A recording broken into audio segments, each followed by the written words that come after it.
Quisiera por favor que fueran conmigo una vez más al Evangelio de Mateo. Evangelio de Mateo capítulo 5, y vamos a leer los versículos 38 al 42. Y luego de leer el texto vamos a ir una vez más a la presencia del Señor en oración. Dice así la palabra de Dios: Oísteis que fue dicho, ojo por ojo y diente por diente. Pero yo os digo, no resistáis al que es malo. Antes, a cualquiera que te hiera en la mejilla derecha, vuélvele también la otra. Y al que quiera ponerte a pleito y quitarte la túnica, déjale también la capa. Y a cualquiera que te obligue a llevar carga por 1 milla, ve con él 2. Al que te pida, dale, y al que quiera tomar de ti prestado, no se lo rehuses. En el segundo siglo de la era cristiana, la Iglesia de Cristo tuvo que enfrentarse con la enseñanza de un hereje llamado Marción, quien sustentaba la teoría de que el Dios que se revela en el Antiguo Testamento era distinto al Dios que se nos revela en el Nuevo Testamento. Mientras el Dios del Antiguo Testamento, según Marción, era cruel y justiciero, el Dios del Nuevo es misericordioso y lleno de amor. Mientras el Dios del Nuevo Testamento envió a su Hijo Jesucristo a salvar a los pecadores, el Dios del Antiguo Testamento solo conoce de matanzas y de condenas. Marción incluso llegó a decir que el responsable de la muerte de Cristo en la cruz del Calvario fue precisamente ese Dios cruel e inmisericorde revelado en los escritos de Moisés y de los profetas. De más está decir, hermanos, que la Iglesia de Cristo del segundo siglo se opuso vehementemente a las enseñanzas heréticas de Marción. Este hombre no podía reconciliar el espíritu del Nuevo Testamento con el espíritu y el carácter del Antiguo Testamento. Para él eran dos cosas completamente distintas, sin ninguna relación el uno con el otro. La herejía de Marción se evaporó con el tiempo, pero Dios, que en su sabiduría sabe usar las cosas malas para traer un bien a la Iglesia, esa herejía obligó a la Iglesia a definir su posición al respecto, a ir a las Escrituras para poder establecer cuál es la verdad que Dios nos enseña en su palabra. Y la conclusión a la que llegaron fue esta: el Dios que creó los cielos y la tierra en la era antiguo testamentaria y que se nos revela en las páginas escritas por Moisés y los profetas, es el mismo que envió a Jesucristo su Hijo a morir en una cruz por los pecados de sus criaturas. No hay contradicción alguna entre el Dios que se nos revela en un testamento y el Dios que se nos revela en el otro. El Creador y el Redentor es un solo Dios. Un Dios que combina en sí mismo algo que nosotros los seres humanos no podemos combinar: la justicia con la misericordia. Dios combina en sí mismo la justicia perfecta, infinita, con una misericordia, un amor y una bondad perfecto e infinito. Traigo a colación en esta mañana la herejía marcionista, por cuanto no han faltado quienes han visto en este pasaje del Sermón del Monte que acabamos de leer cierto antagonismo entre las enseñanzas de Jesús y las de Moisés en la llamada ley del talión. ¿Cuál es la ley del talión? Ojo por ojo, diente por diente, mano por mano, pie por pie, vida por vida, quemadura por quemadura, herida por herida, etcétera. Por supuesto, estos intérpretes modernos no llegarían nunca a decir como Marción que hay dos dioses distintos, uno en el Antiguo Testamento y uno en el Nuevo Testamento, pero en cierto modo implican una especie de conflicto entre las palabras de Jesús en el Sermón del Monte y las palabras de Moisés en la ley. Ellos suponen que Jesús vino a traer una enseñanza más misericordiosa, una enseñanza menos legalista, más acorde con la gracia revelada en el Evangelio. Pero si examinamos con cuidado estas palabras, hermanos y amigos, nos daremos cuenta de que tal contradicción es una mera apariencia. Las enseñanzas de Jesús no contradicen en lo absoluto las enseñanzas de Moisés, como el mismo Cristo declara en el Sermón del Monte, versículo 17 del capítulo 5. No penséis que he venido para abrogar la ley o los profetas. No, yo no he venido para abrogar, sino para cumplir. Porque de cierto os digo que hasta que pasen el cielo y la tierra, ni una jota, ni una yod, la más pequeña de las letras hebreas, ni una tilde pasará de la ley hasta que todo se haya cumplido. Cristo no vino a contradecir a Moisés. No hay ningún conflicto entre Cristo y el Antiguo Testamento, como algunos suponen, sino más bien entre Cristo y la interpretación rabínica del Antiguo Testamento, la interpretación que los escribas y fariseos seguían al pie de la letra. Los escribas y fariseos habían torcido el Antiguo Testamento para sus propios fines. ¿Qué hace Cristo? Cristo viene a liberar el Antiguo Testamento de todas esas deformaciones farisaicas.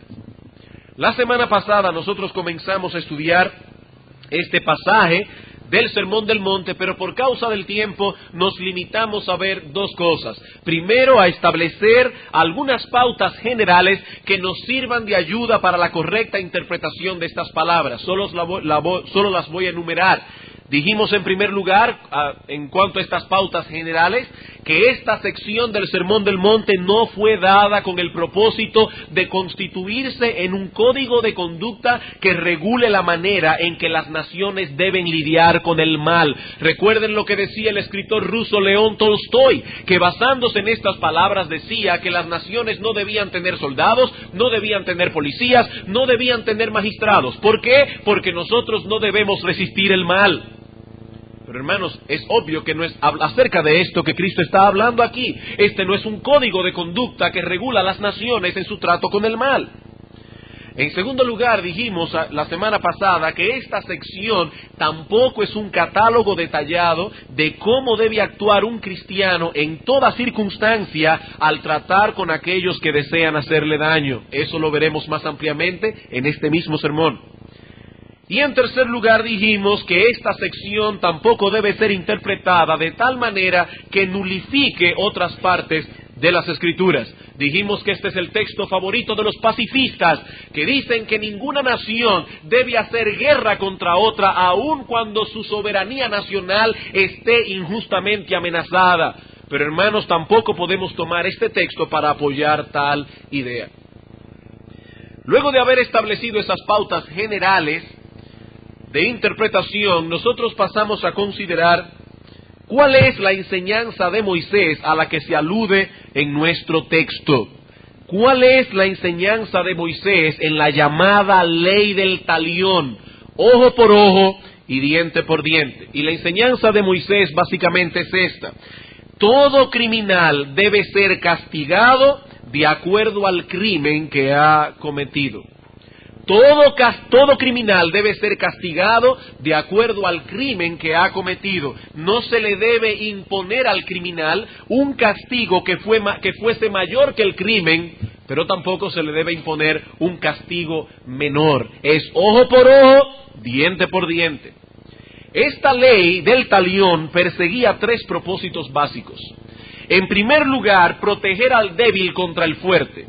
En primer lugar, proteger al débil contra el fuerte es responsabilidad de los magistrados, es responsabilidad del gobierno proteger a sus ciudadanos de los malhechores.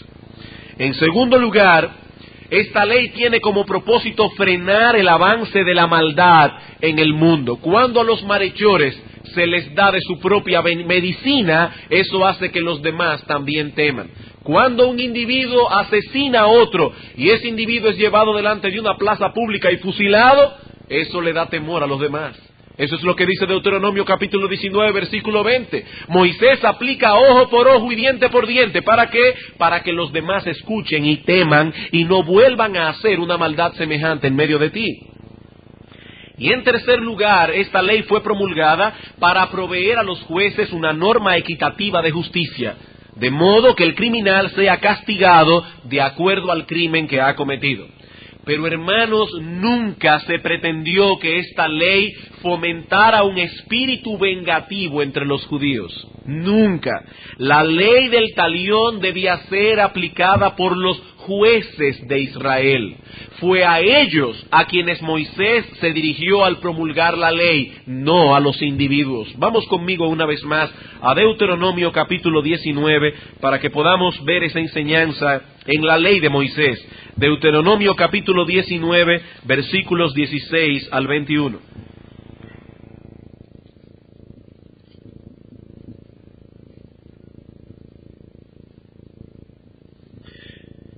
Cuando se levantare testigo falso contra alguno para testificar contra él, entonces los dos litigantes se presentarán delante de Jehová y delante de los sacerdotes y de los jueces que hubiere en aquellos días. Y los jueces inquirirán bien, y si aquel testigo resultare falso y hubiere acusado falsamente a su hermano, entonces haréis a él como él pensó hacer a su hermano, y quitarás el mal de en medio de ti. Y los que quedaren oirán y temerán, y no volverán a hacer más una maldad semejante en medio de ti, y no le compadecerás, vida por vida, ojo por ojo, diente por diente, mano por mano, pie por pie. ¿A quiénes se dirige Moisés en este texto? A los jueces de Israel. Pero en lo que respecta a nuestras relaciones personales, unos con otros, un individuo con otro individuo, el Antiguo Testamento enseña lo mismo que Cristo establece en el Sermón del Monte. No debemos tomar venganza por nuestras propias manos. Proverbios capítulo 20. Libro de Proverbios capítulo 20.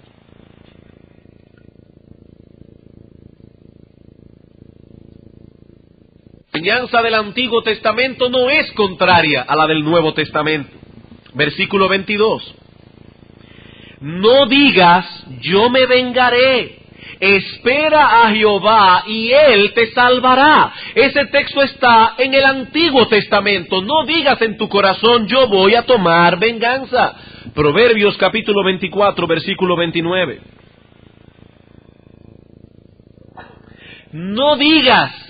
Normalmente el hombre de espíritu vengativo también es un fanfarrón. No digas, como me hizo, así le haré. Daré el pago al hombre según su obra. Dice Dios aquí, no hagas eso. Proverbios capítulo 25, versículo 21 al 22. Si el que te aborrece tuviere hambre, dale de comer pan. Hermanos, eso está en el Antiguo Testamento. El Dios del Antiguo Testamento dice esto. Si el que te aborrece tuviere hambre, dale de comer pan. Y si tuviere sed, dale de beber agua, porque ascuas amontonarás sobre su cabeza y Jehová te lo pagará. Vemos una vez más, hermanos, lo mismo que hemos estado viendo a lo largo de esta serie de sermones. El Señor Jesucristo no vino a abrogar la ley o los profetas. Él vino más bien a cumplir la ley, a mostrar su verdadero alcance, su verdadera interpretación, pero no vino a desecharla o echarla a un lado. El Señor Jesucristo no hubiese tenido ningún problema con los escribas y fariseos si ellos hubiesen mantenido la aplicación de la ley del talión en un contexto apropiado, pero eso no fue lo que sucedió. Estos hombres convirtieron la ley del talión en un permiso divino para tomar venganza personal. En vez de aplicar esta ley en los tribunales, que era donde se debía aplicar, vieron en ella la manera en que se debe tratar con otro que nos ha ofendido. Tú me hiciste mal, yo tengo permiso de Dios para hacerte el mismo mal, ojo por ojo, diente por diente. ¿Era eso realmente lo que la ley decía? Por supuesto que no. La ley de Moisés prohibió explícitamente que un israelita tomara venganza por su propia mano. En Levítico 19:18 dice Dios, parte de la ley de Moisés, no te vengarás, ni guardarás rencor a los hijos de tu pueblo, sino amarás a tu prójimo como a ti mismo. He ahí la ley de Dios, en Levítico, en el libro de Moisés. Y en Deuteronomio 32:35 está escrito, mía es la venganza y la retribución, dice Dios. Mía es la venganza. Ningún israelita debía tomar la ley en sus manos. Lo que hace Cristo entonces en el Sermón del Monte es volver a traer a colación la verdadera interpretación de la ley, su aplicación correcta. Hermanos, ¿qué opina Dios con respecto a la venganza personal? ¿Cómo se supone que debe reaccionar un hijo de Dios cuando alguien lo agrede, cuando alguien lo maltrata, cuando alguien lo daña en algún sentido? Si tú eres un hijo de Dios, ¿cómo se supone que tú debes reaccionar si alguien te hace daño? He aquí lo que Dios dice al respecto. Lo mismo que dijo por boca de Moisés y que ahora es repetido por nuestro Señor Jesucristo. ¿Qué dice Él? No resistáis al que es malo. No resistáis al que es malo. Y en base a esas palabras nosotros queremos ver en la mañana de hoy, en tercer lugar, la enseñanza de Cristo sobre el espíritu vengativo. ¿Qué dice el Señor? No resistan al malo. Y está hablando en el contexto cuando un malo te ha hecho daño a ti, cuando alguien te ha dañado, cuando alguien te ha agraviado. Dios dice, no lo resistas. Ahora bien, como hemos dicho antes, pocos textos de las Escrituras han generado tantas interpretaciones absurdas, ridículas y hasta heréticas como esta sección del Sermón del Monte. Por esa razón, antes de pasar a considerar cuál es la enseñanza de nuestro texto, veamos primariamente lo que este texto no enseña. Veamos primariamente lo que este texto no enseña. Hermanos, debo repetir esto vez tras vez para no dar lugar a malas interpretaciones. En este texto, en este pasaje, no se establece una prohibición universal a que resistamos el mal. Repito, este texto no contiene una prohibición universal a que resistamos el mal. Los creyentes deben resistir el mal. ¿Saben por qué? Porque Dios lo resiste activamente y nosotros debemos ser en todo imitadores de Dios. Dios resiste el mal. No debemos asumir la posición irresponsable que muchos asumen cuando tienen que tratar con el pecado de otros. Cuando estudiamos hace unos meses atrás las bienaventuranzas y entramos a considerar bienaventurados los pacificadores, nosotros dijimos que ser un pacificador no significa que debemos estar dispuestos a hacernos de la vista gorda con tal de no tener problemas con otros, con tal de mantener la paz. Para algunas personas, ser un pacificador significa sacrificar principios que no son negociables con tal de no tener problemas con otros. Eso no es ser un pacificador. Esa forma de actuar es contraria a lo que se espera de un verdadero hijo de Dios. Muchas veces, por la providencia de Dios, nos veremos sumergidos en situaciones en las que tendremos que resistir activamente el mal. Esa es la enseñanza de nuestro Señor Jesucristo en Mateo capítulo 18. Mateo capítulo 18, versículo 15. Recuerden lo que dijimos la semana pasada, la interpretación de este texto no debe violentar otros textos. Si nuestra interpretación de Mateo 5 contradice otras partes de las Escrituras, podemos estar seguros que no es que hay un error en las Escrituras, estamos interpretándolo mal. ¿Qué dice Mateo capítulo 18, versículo 15? Por tanto, si tu hermano peca contra ti, quédate callado, no te preocupes, no te metas en problemas, no resistas el mal. ¿Eso es lo que dice el texto? Por supuesto que no. Si tu hermano peca contra ti, ve y repréndele, estando tú y él solos. Si te oyere, has ganado a tu hermano. Mas, si no te oyere, no te quedes ahí. Toma contigo 2 o 3 testigos, para que en boca de 2 o 3 testigos conste toda palabra. Y si no da resultado, si no los oyere a ellos, díselo a la iglesia. Y si no oyere a la iglesia, tenle por gentil y publicano. Eso es lo que dice el Señor Jesucristo con respecto a ese caso. Hermanos, hacernos de la vista gorda cuando un hermano está en pecado, eso es falta de amor. Eso es falta de amor, porque estás diciendo con eso que la vida espiritual de esa persona a ti no te importa y que tú quieres la paz por encima de cualquier cosa, no te quieres ver metido en problemas. Pero si yo le llamo la atención, esa persona se me puede ofender. que se ofenda, porque eso puede ser una gran bendición. Eso puede sacar a la luz una maldad que hay en el corazón de esta persona que debe ser corregido de otra manera. Tal vez esa persona necesita una disciplina pública urgentemente. O tal vez necesita que su caso sea tratado por los pastores más profundamente. Pero tú tienes que dar el primer paso y cumplir lo que dice Mateo 18. Eso es amor, porque estás preocupado por el alma de esa persona. Hermanos, ¿qué hizo el Señor Jesucristo cuando vio que algunos comerciantes habían convertido el templo en un mercado? ¿Recuerdan esa escena? El Señor llega a Jerusalén y encuentra el templo convertido en un mercado. ¿Qué hizo el Señor?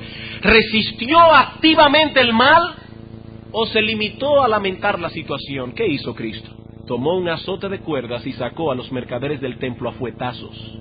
El mismo Señor que dice en Mateo 5, no resistan el mal. El mismo Señor que dijo en Mateo 5, no resistáis al que es malo. ¿Cómo reaccionó nuestro Señor Jesucristo cuando uno de los alguaciles en el patio de Anás le dio una bofetada? ¿Qué hizo Cristo? Vamos a Juan capítulo 18.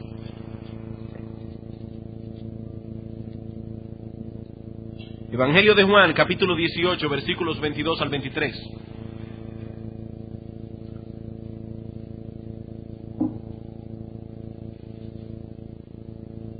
Cuando Jesús hubo dicho esto, uno de los alguaciles que estaba allí le dio una bofetada diciendo, ¿así respondes al sumo sacerdote? Jesús le respondió, si he hablado mal, testifiquen que está el mal, y si bien, ¿por qué me golpeas? Noten, hermanos, que Cristo no devolvió al alguacil golpe por golpe, pero tampoco le puso la otra mejilla. Tampoco le puso la otra mejilla para que lo golpeara de nuevo. Este alguacil estaba abusando de su autoridad, estaba haciendo lo malo. Si Cristo le hubiese puesto la otra mejilla, ¿sabe lo que estaba haciendo? Tentándolo a volver a hacer lo malo. Por eso decíamos la semana pasada, no podemos interpretar el Sermón del Monte como los fariseos interpretaban la ley de Moisés, que en vez de ver el principio se quedaban en la letra. No podían ver el espíritu que estaba detrás de las palabras. Para muchos cristianos, si alguien me da una bofetada, yo tengo la obligación de ponerle la mejilla para que me dé otra bofetada. Estás tentándolo a que esta persona vuelva a pecar otra vez. Eso no fue lo que hizo Cristo. El Señor no le puso la otra mejilla.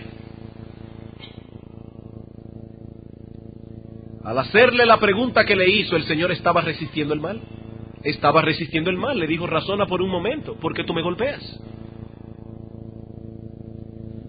Otro texto que podemos citar aquí es Romanos capítulo 13, versículos 1 al 4, donde se nos manda a resistir el mal.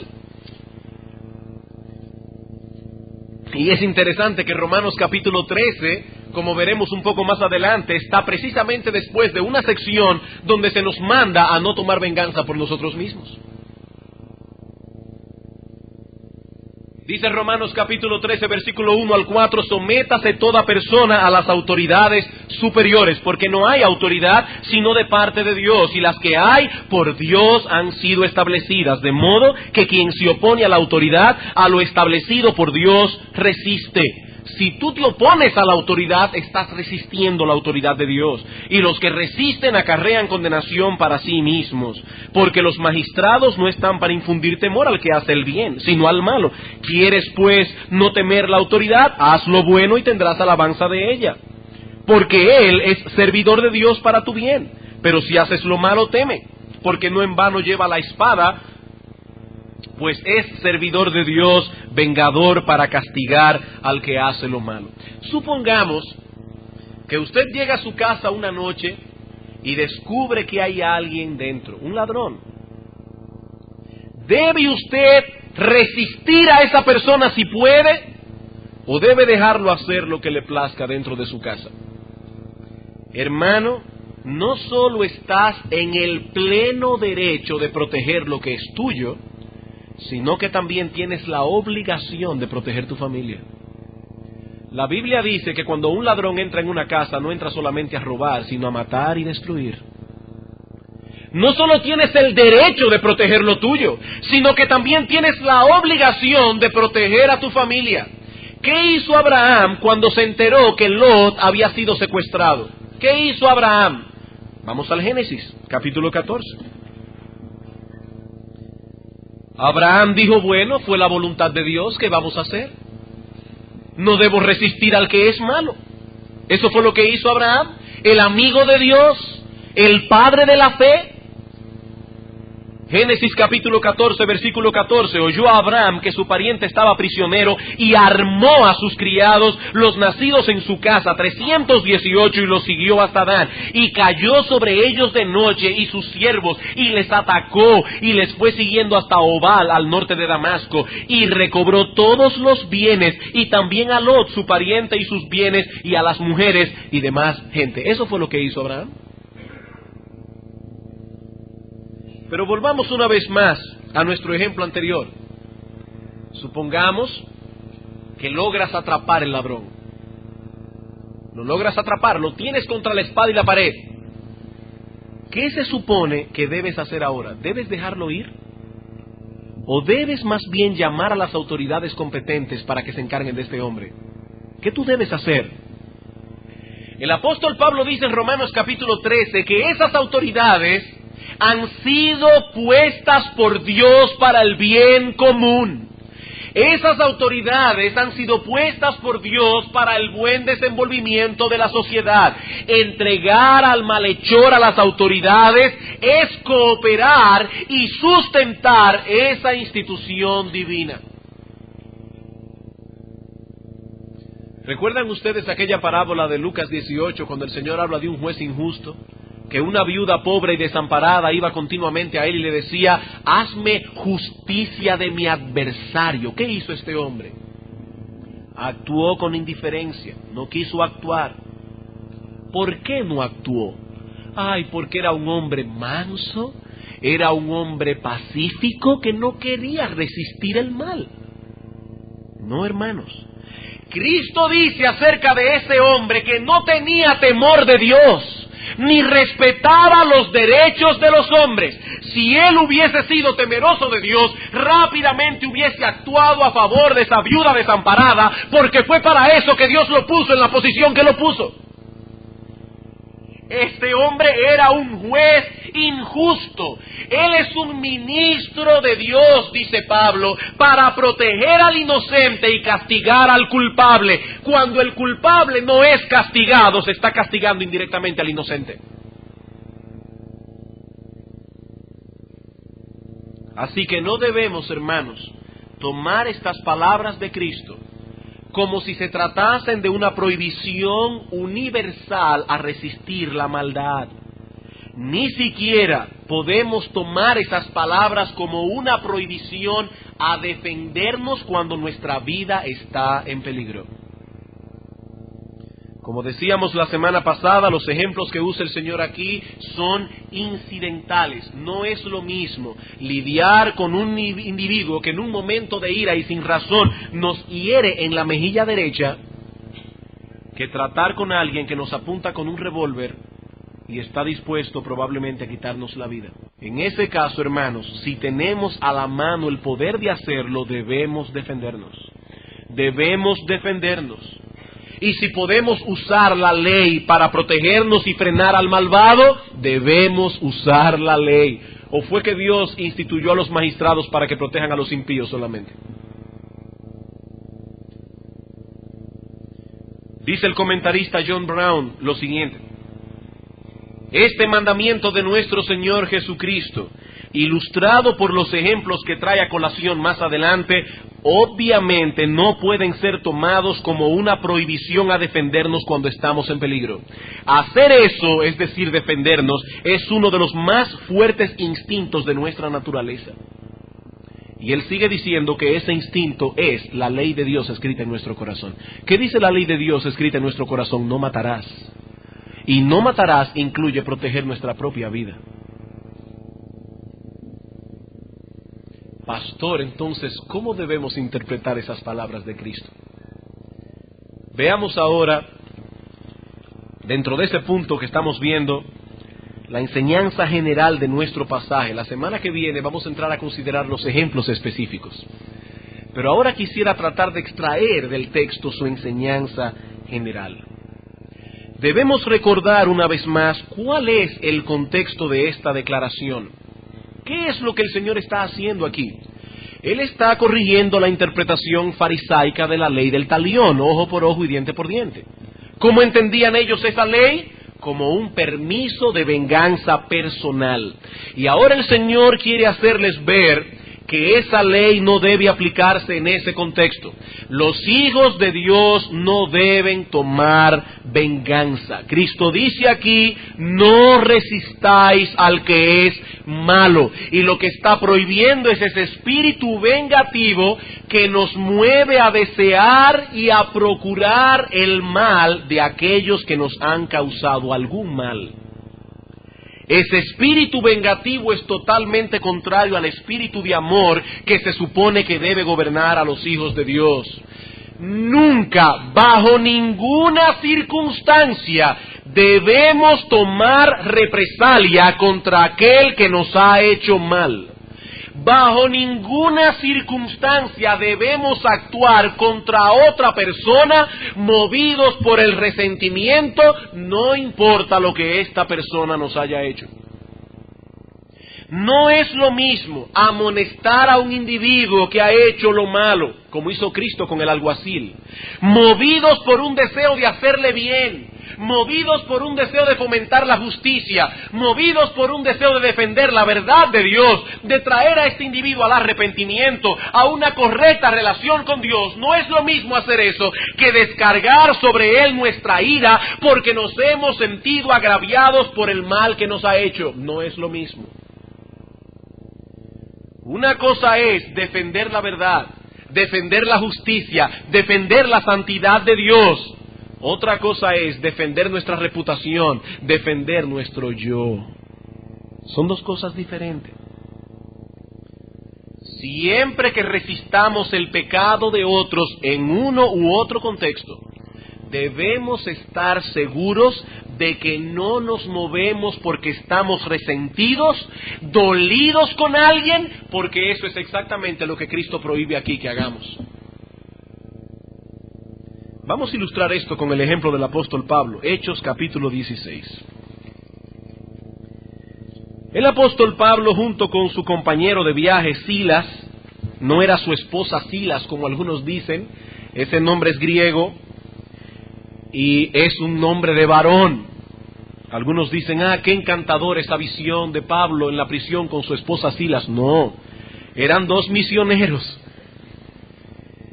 Y el apóstol Pablo y su misionero Silas llegan a Filipos, comienzan a predicar la palabra de Dios, y hay una muchacha allí con espíritu de adivinación. El apóstol Pablo reprende el espíritu de adivinación, y cuando los dueños de esa joven se dieron cuenta que sus ganancias se habían ido al piso, reaccionaron violentamente y fueron a los magistrados.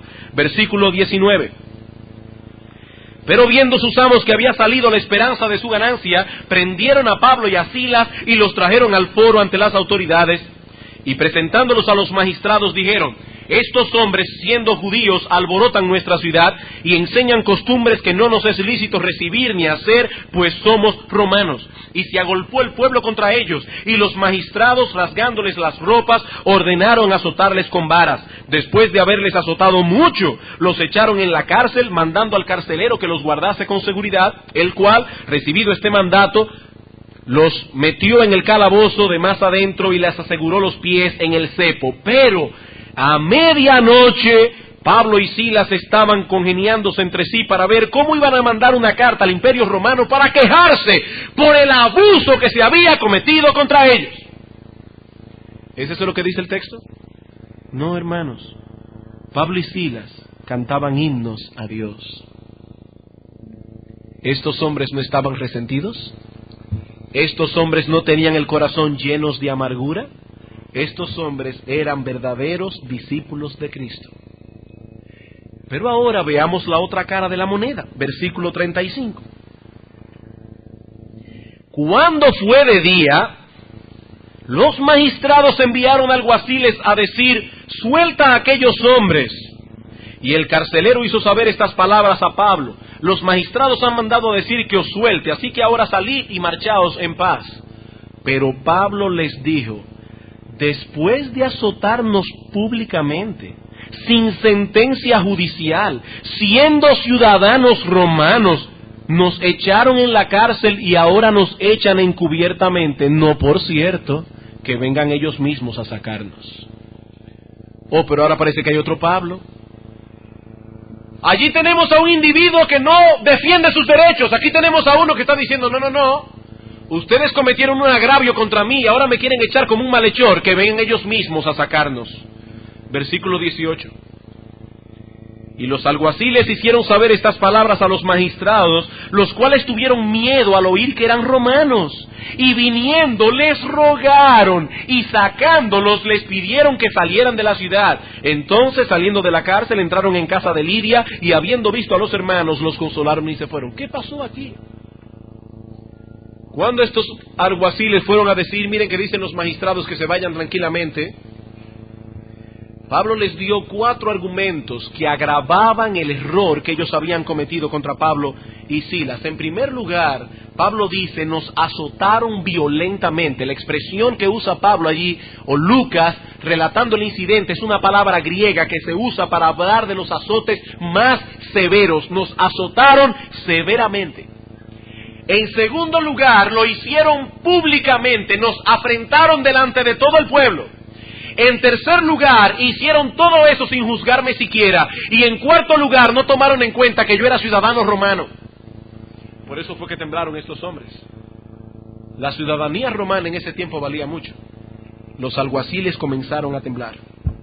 Ahora yo me pregunto, hermanos, ¿actuó Pablo con orgullo al exigir que los alguaciles vinieran a sacarlo personalmente?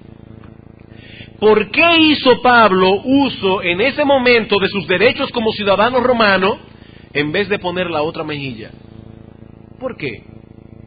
Porque Pablo sabía que esto era necesario, no por su propia reputación, sino por el bien de la iglesia que acababa de nacer en Filipos. Si Pablo accedía a irse encubiertamente, iba a quedar en el pueblo la nebulosa de que el fundador de esa iglesia en Filipos era un hombre de reputación dudosa, que había sido echado en la cárcel y después nadie supo qué pasó con él. ¿Quién sabe si tal vez sobornó a los guardias? ¿Qué fue lo que pasó con este hombre, con el fundador de esta iglesia? El apóstol Pablo vio que era necesario sacar a colación sus derechos como ciudadano romano, porque él estaba defendiendo el honor de Dios. Él estaba defendiendo la iglesia de Cristo. No me importa ser azotado, dice Pablo, pero no quieran ahora poner esa mancha sobre la iglesia del Señor. Ese es un verdadero discípulo de Cristo. En ningún momento vemos a Pablo con resentimiento, actuando con amargura. Tampoco lo vemos haciendo uso de sus derechos, excepto cuando entendió que tal cosa era necesario. Ese es el espíritu que el Señor promueve en el Sermón del Monte. Un espíritu que es totalmente contrario al deseo de venganza, al deseo de tomar represalia. Ninguna acción nuestra debe ser movida por ese espíritu. Ninguna palabra debe salir de nuestra boca con el propósito de herir al que nos ha herido. Así actuó nuestro Señor Jesucristo y así estamos llamados nosotros a actuar. Cuando Cristo tuvo que defender el honor y la santidad de Dios que estaba siendo profanada en el templo, el Señor estuvo dispuesto a actuar enérgicamente.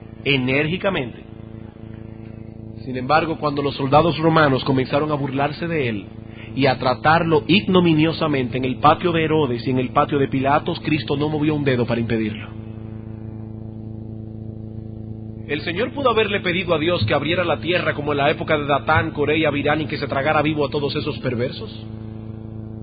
El Señor no movió un dedo para impedir que se burlaran de él. Ese es el espíritu cristiano. Si es para defender el honor de Dios, todas mis energías. Si es para defenderme a mí mismo, yo no tengo nada que defender. Porque yo sé que soy un miserable pecador que fue salvado por la gracia de Dios cuando iba camino al infierno. Esa es la enseñanza de Cristo en el Sermón del Monte. Ahora bien, como sabemos que esta forma de actuar es contraria, totalmente contraria a nuestra inclinación natural, Permítanme rápidamente dar 4 argumentos que persuadan nuestras conciencias de por qué un cristiano no debe vengarse. De ninguna forma, no debe vengarse. La primera razón es porque Dios lo ha ordenado en su palabra. ¿Por qué no debemos vengarnos? Porque Dios lo ha ordenado en su palabra. Esa es su voluntad expresa, y actuar de otro modo es actuar en contra de la voluntad de Dios. Romanos capítulo 12. Romanos 12, 17 al 21, precisamente el texto que está antes de Romanos 13. Romanos capítulo 12, versículo 17 al 21.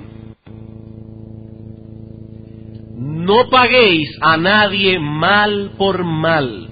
Procurad lo bueno delante de todos los hombres.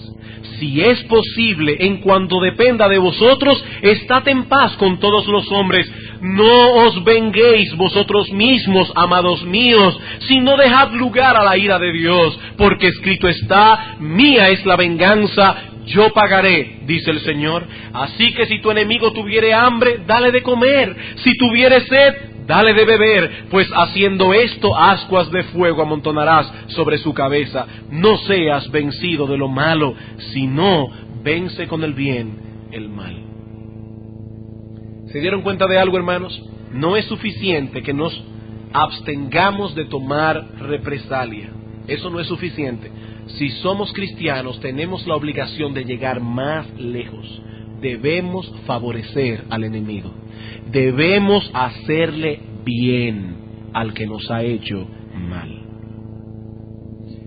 Alguien escribió en una ocasión: devolver mal por bien, eso es diabólico. Una persona que nos hace bien y nosotros le devolvemos mal, eso es diabólico. Devolver bien por bien, eso es humano. Devolver bien por mal, eso es divino. Es como dice Cristo más adelante: si tú saludas a los que te saludan y le haces bien a los que te hacen bien, ¿qué haces de más? ¿Qué haces de más? Pero Dios hace salir su sol sobre malos y buenos. Dios hace llover sobre justos e injustos. Y eso es lo que se espera de todo cristiano, que devuelva bien cuando le han hecho mal. Si nosotros nos hemos detenido únicamente en hacer bien a aquellos que nos hacen bien, estamos actuando todavía como impíos. Porque así actúan los impíos. El apóstol Pablo dice aquí: no seas vencido de lo malo, vence con el bien el mal.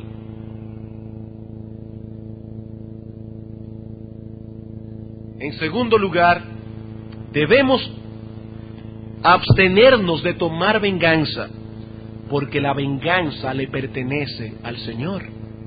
Y por lo tanto, escuchen bien, cuando tomamos represalia nosotros mismos, estamos robando a Dios un derecho que solo a Él le pertenece. Hermano, cuando alguien te ha ofendido y tú contraatacas con un lenguaje irónico, con un tono áspero, rudo, con el propósito de ofender, estás robando a Dios lo que solo a Él por derecho le pertenece. ¿Qué dice el versículo 19 del capítulo 12? No os venguéis vosotros mismos, amados míos, dejad lugar a la ira de Dios, porque escrito está: mía es la venganza. Dios no ha dado ese derecho a nadie. Mía, dice Dios, es la venganza y la retribución. En tercer lugar, no debemos vengarnos por nosotros mismos, porque ese no fue el ejemplo que Cristo nos dejó. Primera de Pedro, capítulo 1. Primera de Pedro, capítulo 1, versículos 21 al 23. Perdón, capítulo 2, Primera de Pedro, capítulo 2, versículo 21 al 23. Hablando en un contexto de aquellos que son abofeteados y maltratados mientras ellos están ocupados haciendo lo bueno. Dice el Señor: eso es aprobado delante de Dios, pues para esto fuisteis llamados.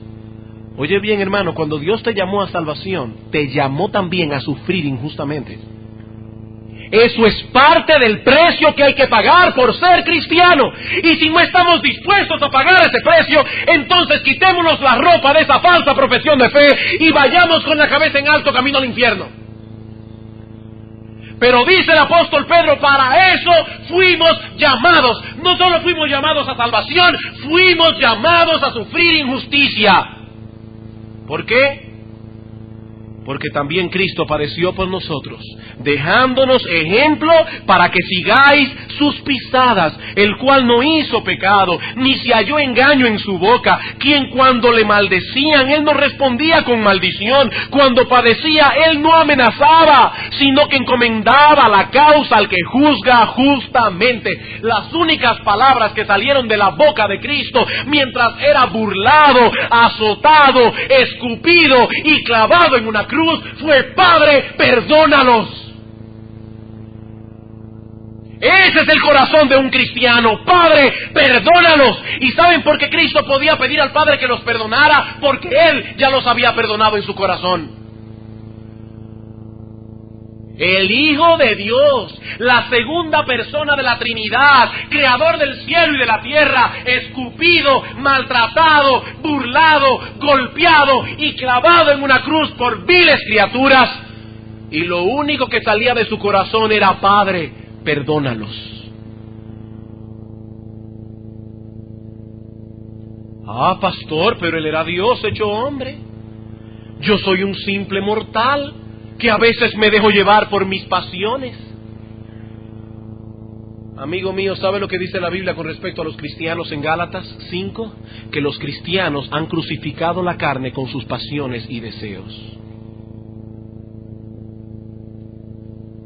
Si dices ser cristiano, debes luchar contra tus pasiones.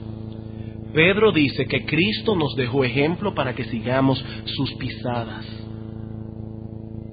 ¿Y saben lo que es más terrible de ese espíritu vengativo? Que hay muchos por ahí que lo disfrazan de sinceridad. Lo disfrazan de sinceridad. Yo soy sincero, por eso yo le digo a todo el mundo lo que se merece. Cuidado, hermanos, porque lo que muchos llaman sinceridad, Cristo le llama homicidio. En Mateo capítulo 5, versículo 21, el Señor dice: oísteis que fue dicho, no matarás, pero yo os digo que cualquiera que se enoje contra su hermano ya es culpable de homicidio. Cualquiera que le diga necio a su hermano es culpable ante el concilio. Cualquiera que le diga fatuo a su hermano quedará expuesto al infierno de fuego. Lo que muchos llaman sinceridad, Cristo le llama homicidio. Descargar nuestra ira contra alguien usando palabras duras, palabras denigrantes, palabras irónicas, palabras hirientes, es asesinato verbal. ¿Y saben lo que dicen las Escrituras? Que ningún homicida tiene vida eterna. Los homicidas no entrarán en el reino de los cielos. Y el cuarto argumento que quiero dar para convencer vuestras conciencias es que Cristo dijo que si no somos capaces de perdonar a otros sus ofensas, eso es un síntoma inequívoco de que nosotros no conocemos el perdón de Dios. Amigo, no te engañes a ti mismo, no te engañes a ti mismo. Si tú no puedes perdonar, tú no conoces el perdón de Dios. No lo conoces. Tú vas camino al infierno. En Mateo capítulo 6, versículo 14 al 15, dice el Señor Jesucristo: porque si perdonáis a los hombres sus ofensas, os perdonará también a vosotros vuestro Padre Celestial. Pero si no perdonáis a los hombres sus ofensas, tampoco vuestro Padre os perdonará sus ofensas. El que no sabe perdonar no conoce el perdón divino. ¿Qué es lo que genera en nosotros el deseo de vengarnos? La falta de un espíritu perdonador. Perdonar las ofensas es exactamente contrario a tomar represalia ante la ofensa. Y el Señor dice aquí: el que no sabe perdonar no ha conocido aún el perdón divino. Hermanos, como les decía al principio, nosotros no podemos, por causa del tiempo, pasar a considerar los ejemplos específicos que el Señor Jesucristo da aquí. Eso lo veremos la semana próxima. Pero no quisiera concluir este texto sin traer algunas aplicaciones prácticas en esta mañana. En primer lugar, al leer estas cosas, debemos tomar en cuenta que estas directrices de Cristo no fueron dadas en un vacío, tienen un contexto general. ¿Cuál es ese contexto? Las bienaventuranzas. Las bienaventuranzas. Hermanos, esto es importante. Solo las personas que poseen el carácter que el Señor enumera en las bienaventuranzas pueden actuar de ese modo. ¿Y cómo comienzan las bienaventuranzas? Bienaventurados los pobres en espíritu. Bienaventuradas aquellas personas que se han mirado a sí mismas y saben que espiritualmente no valen un centavo delante de Dios.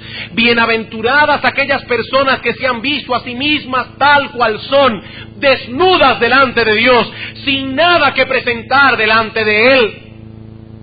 Bienaventurados aquellos que saben que son unos miserables que solo pueden ser salvados por la misericordia de Dios. Cuando alguien se ve a sí mismo de esa manera, ¿qué ocurre? Bienaventurados entonces los que lloran. Los que lloran, ¿por qué? Los que lloran su pecado, los que lloran su maldad, los que lloran su desnudez, los que lloran su miseria. ¿Y qué pasa entonces? Bienaventurados los mansos. Una persona que sabe quién es, no tiene nada que defender, es manso. No está continuamente defendiendo sus derechos. Porque esa persona sabe lo que es espiritualmente, un gusano, un miserable pecador delante de Dios. Y así seguimos hasta que llegamos a bienaventurados los pacificadores. Un texto que está muy conectado con esto que hemos visto en esta mañana. Un pacificador no toma venganza. Es un pacificador, él procura activamente la paz. En segundo lugar, y como consecuencia del punto anterior, debemos entender también que estas palabras no fueron dadas por el Señor para mostrar a los pecadores el camino de la salvación. Estas palabras no fueron dadas para mostrar a los pecadores el camino de la salvación. En el Sermón del Monte encontramos las características que evidencian a los que ya forman parte del reino de los cielos. Pero no se establece la manera en que nos hacemos ciudadanos del reino de los cielos. Eso ya fue establecido anteriormente por nuestro Señor Jesucristo. Dice la Biblia que precisamente antes de promulgar su Sermón del Monte, el Señor se apareció en Israel diciendo: el tiempo se ha cumplido, el reino de Dios se ha acercado, arrepentíos y creed en el Evangelio. He ahí el medio para entrar en el reino de los cielos: arrepentíos y creed. Como hemos dicho otras veces, el Sermón del Monte no es un mapa, es un espejo. Cuando deseamos llegar a cierto lugar, no consultamos un espejo, consultamos el mapa. Pero de igual manera, cuando deseamos contemplar el reflejo de nuestra imagen para ver si estamos bien puestos, bien vestidos, bien peinados, no nos miramos en un mapa, miramos en un espejo. El Sermón del Monte no nos dice cómo llegar al reino de los cielos. No es un mapa, pero nos permite ver el reflejo de nosotros mismos para examinar con objetividad si nuestra vida corresponde a la que Cristo modela en ese pasaje. Esas son las características que evidencian a los ciudadanos del reino de Cristo. Los ciudadanos del reino de Cristo no se reconocen por ser personas resentidas, por ser personas amargadas, que continuamente recuerdan a los demás cuáles son sus derechos. No, mi amigo. Este hombre ha sido rescatado de sus pecados y ahora ama a Dios y ama al prójimo, y por lo tanto promueve con su vida la gloria de Dios y el bien de su prójimo. Cuando amonesta a un hermano o a cualquiera, no lo hace porque está resentido con él, no lo hace porque está ofendido, lo hace porque desea que su hermano vea el mal que ha hecho y se arrepienta. No actúa por revancha, no dice las cosas para hacer sentir mal al otro, para tomar represalia. En ocasiones tendrá que decir cosas que harán sentir mal al otro, pero lo hará por su bien, porque desea hacerlo reaccionar. Y si él pudiese evitar darle esa medicina, lo evitaría. ¿Creen ustedes que los escribas y fariseos no se sintieron mal con el discurso que Cristo dio en Mateo 23?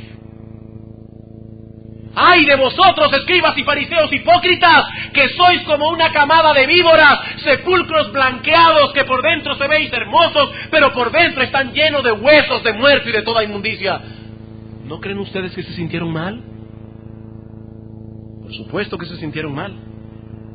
Pero ¿cómo concluyó Cristo su discurso? Llorando sobre Jerusalén. Jerusalén, Jerusalén, que matas a los profetas y apedreas a los que te son enviados. ¿Cuántas veces quise juntar a tus hijos como la gallina junta sus polluelos debajo de sus alas, y no quisiste? He ahí, hermanos, la motivación de Cristo al pronunciar aquellas palabras tan duras. Él estaba dolido, pero no porque se sintiera ofendido. Ahí está la diferencia.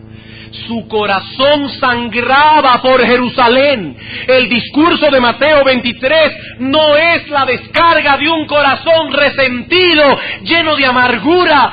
Cada palabra que salió de la boca de Cristo ese día llevaba consigo el profundo dolor de alguien que ama a otro que será destruido por su insensatez. Cada palabra que salió de la boca de Cristo. Y finalmente, y ya termino con esto, para no generar problemas innecesarios de conciencia, debo aclarar que no quiero decir con todo esto que el cristiano verdadero nunca se siente ofendido si alguien le hace daño, no. O que los cristianos nunca sienten el impulso de tomar venganza y represalia, no.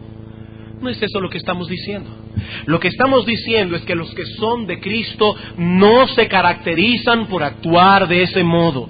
Ellos saben que son pecadores miserables que han sido perdonados por la gracia y la misericordia de Dios. Si hubiesen pensado otra cosa de sí mismos, nunca hubiesen clamado por perdón, nunca. Pocos textos retratan la naturaleza de la fe cristiana como lo hace este pasaje. Hermanos, ¿qué es un cristiano? ¿Qué es un cristiano? Un cristiano es alguien que ha reconocido su miseria espiritual delante de Dios. Este hombre sabe que no merece otra cosa que el infierno y por consiguiente sabe también que no tiene nada que vengar, no tiene nada que defender. Por eso lucha contra su orgullo cuando percibe que está siendo arrastrado a defender su honor. Cuando lo que debe hacer es defender el honor y la gloria de Dios.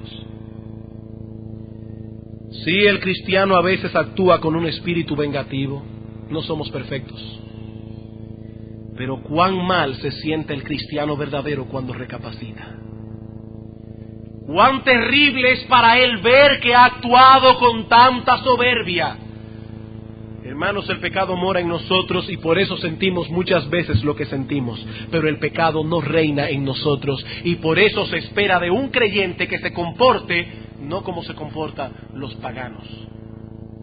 Ellos son vengativos, ellos son soberbios, ellos son orgullosos, ellos defienden su honor por encima de todas las cosas, pero a nosotros se nos ha llamado a un fin más noble, defender el honor y la santidad de Dios.